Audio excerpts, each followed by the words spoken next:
So hey guys, welcome to our channel. I am Aniket Singh and here is my team member Mr. Deepak Singhal. And we are the students of the prestigious IIIT Kota and in this discussing our Python project named Snake Game Project using Python. First we would like to thank our associate professor Dr. Ankush Vasist sir for granting us this golden opportunity to work on this project.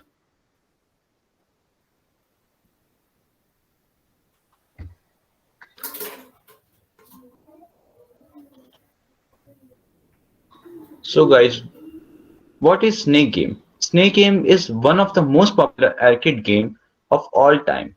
In this game, the main objective of the player is to catch the maximum number of fruits without hitting the wall or itself. The player controls a dot, square or object or an apple on a bordered plane. As it moves forward, it leaves a tail behind, resembling a moving snake. Here is the working of our game. Wait, I'll show you.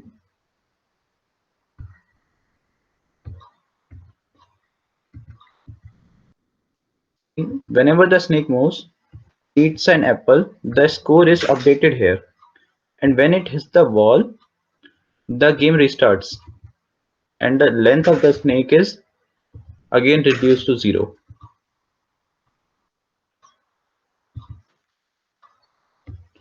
And as you can see, here is the title of our game, Snake Game Using Python by Aniket Singh and Deepak Singhal.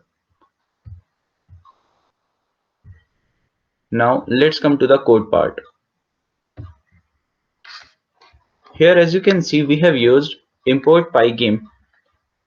ये एक library होती है Python की जिसे हम use करते हैं जिससे हम पाइथन में गेम्स को क्रिएट कर सकें। इसके बाद हमने यूज करा है मैथ इंपोर्ट वेक्टर 2। ये हमने इसलिए यूज किया है ताकि हम मैथ्स कैलकुलेशन और स्नेक की पोजीशन वगैरह को ट्रैक करने के लिए हम यूज कर सकें। इसके बाद हमने यूज करा है screen is equals to pygame dot display dot set mode 400 400 400 by 400 हमने इसलिए यूज करा है, ये इसकी लेंथ और ब्रेथ को डिसाइड करता है, लेंथ और हाइट को, विड्थ और हाइट को गेम की। और ये हमने रिसाइजेबल इसलिए यूज करा है ताकि हमारा गेम की विंडो को हम मिनिमाइज और मैक्सिमाइज कर सकें लाइक दिस। इसके बाद हमने यूज करा है pygame dot display dot set caption. ये हमने अपने गेम की टाइटल विंडो को सेट करने के लिए यूज किया, जैसे कि मैंने आपको भी पहले भी दिखाया था कि snake game by using snake game using Python by Aniket Singh and Deepak Singhal. इसके बाद हम आ जाते हैं क्लास स्नेक के ऊपर। यहाँ हमने यूज करा है डेफ इंस्टेड सेल्फ। हमने ये इस क्लास इसलिए क्रिएट किया है ताकि हम स्नेक की बॉडी को डिजाइन कर सकें। यहाँ पे हमने यूज करा है self dot body equals to vector 2 5,10 vector 2 4,10 vector 2 3,10। ये हमने स्नेक की डायमेंशंस को दिखाने के लिए यूज किया है। इसके बाद हम आ जाते हैं set self dot head up. ये हमने यूज करा है स्नेक की बॉडी को हेड अप करने के लिए, हेड डाउन करने के लिए, राइट और लेफ्ट करने के लिए। और ये हमने इन इमेजेस से इंपोर्ट करेंगे। ये हमने इंपोर्ट करने के लिए इमेज के लिंक यूज किए हैं। ये देख सकते हैं आप, ये है बॉडी का, ये हेड को अप करने के लिए, हेड को डाउन करने की images, head left, head right, Apple. ये जब हमारा स्नेक जब भी एजेस से मूव करेगा तब की इमेज है। ये बॉडी जब हॉरिजॉन्टल में होगी तब की, ये जब टेल अप होगी, टेल डाउन होगी। ये सारी इमेजेस को इंपोर्ट करने के लिए हमने यहाँ पे कोड यूज किया है और ये हमारा फ्रूट है यानी कि एप्पल जो हम इंपोर्ट करेंगे। इसके बाद हम आ जाते हैं, ये आप जैसे देख सकते हैं, ये head up down left right, tail up down left right, horizontal body up और डाउन, वर्टिकल और हॉरिजॉन्टल। और ये हमने एजेस के ऊपर से बॉडी जब मूव करेगी उसके लिए हमने यहाँ पे लिंक यूज करे हुए हैं। ये हमारी इमेज का एड्रेस है।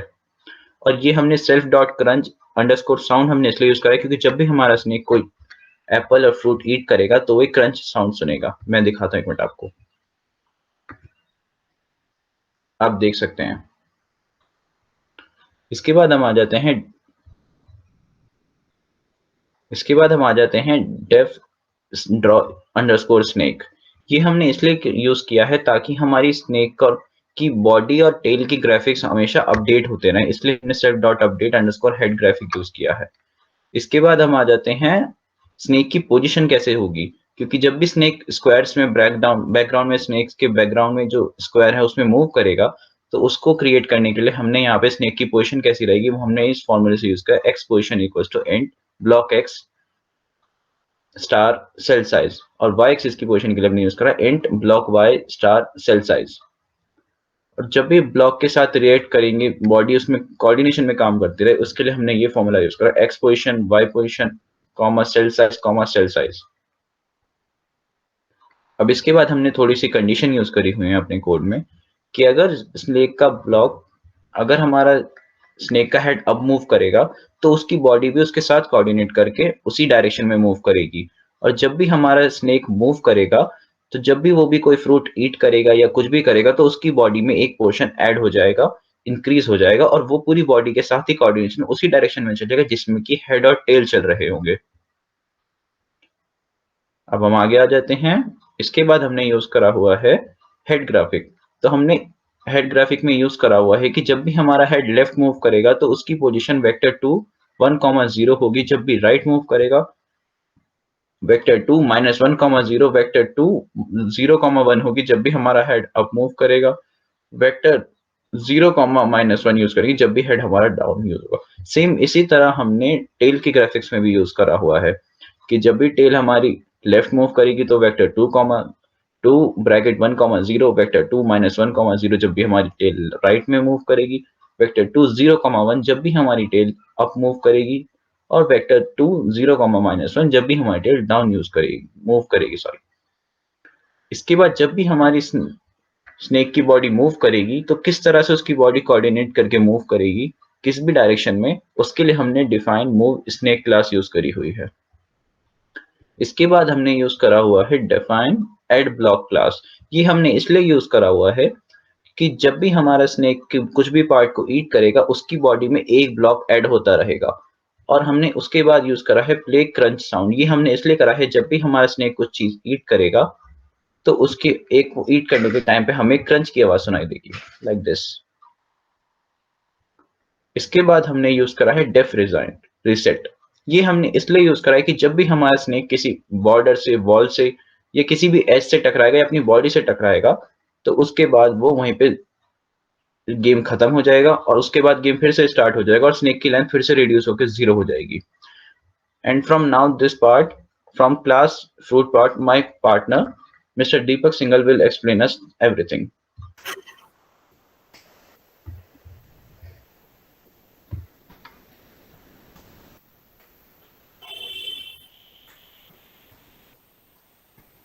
Hello everyone.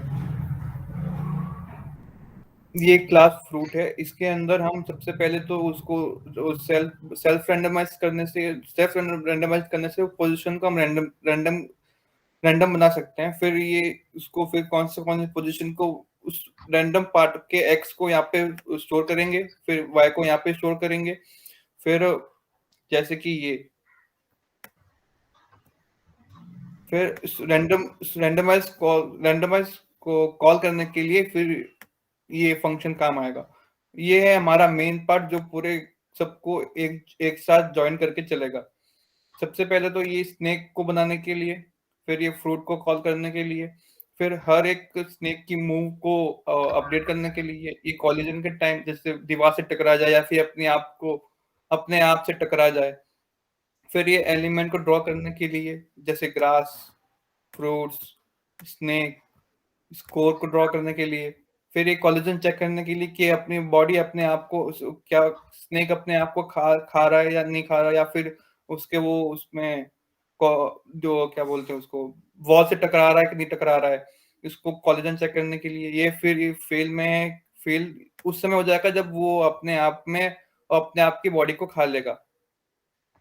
गेम ओवर में रीसेट करने के लिए गेम ओवर होते ही उस जैसे वॉल से टकरा जाएगा तो गेम ओवर हो जाएगा, अगर वो अपने आप को खा लेगा तो भी गेम ओवर हो जाएगा। गेम ओवर होने से वो वापस गेम रिसेट हो जाएगा। अब ये ग्रास में कलर कैसे होने चाहिए, कहाँ कितने कितने रो होने चाहिए, कितने सेल्स ग्रास में भरे हुए होने चाहिए, ये इतना पार्ट आपको बताएगा। फिर स्कोर, आपका स्कोर जैसे आप पहले से हमने 0 रीसेट किया है, लेकिन फिर अभी जैसे जैसे आप बढ़ते जाएंगे, जैसे जैसे आप उसके स्कोर बढ़ता जाएगा इसके अंदर। फिर ये हमारी सेल साइज है, ये सेल नंबर है। फिर ये हमारा डिस्प्ले मोड है, कितने स्क्रीन में वो चलेगा। फिर हमने क्लॉक क्लॉक दिया है ताकि वो frame frame by frame 60 millisecond में कितनी फ्रेम चल सकती है, मतलब एक फ्रेम के लिए 60 सेकंड का टाइम दे आगे टाइम देंगे हम। फिर ये एप्पल को और ये फिर फॉन्ट को लोड करने के लिए। फिर ये इतना पार्ट जिससे हमें ये पता इतने में ये पता चलेगा कि अगर आप अप दबाएंगे तो वो मूवमेंट अप करेगा, राइट दबाएंगे तो राइट राइट मूव होगा, डाउन दबाएंगे तो डाउन डाउन की प्रेस करेंगे तो डाउन होगा, लेफ्ट की प्रेस करेंगे तो इतने पार्ट से वो लेफ्ट हो जाएगा, लेफ्ट मूव करेगा। फिर ये हमारा स्क्रीन फीलिंग है।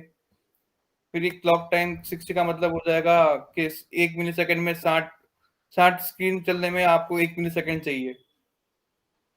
ये हमारा था code part. Thank you. Thank you. At last, we would like to thank all of you guys for listening us carefully and peacefully. Thank you.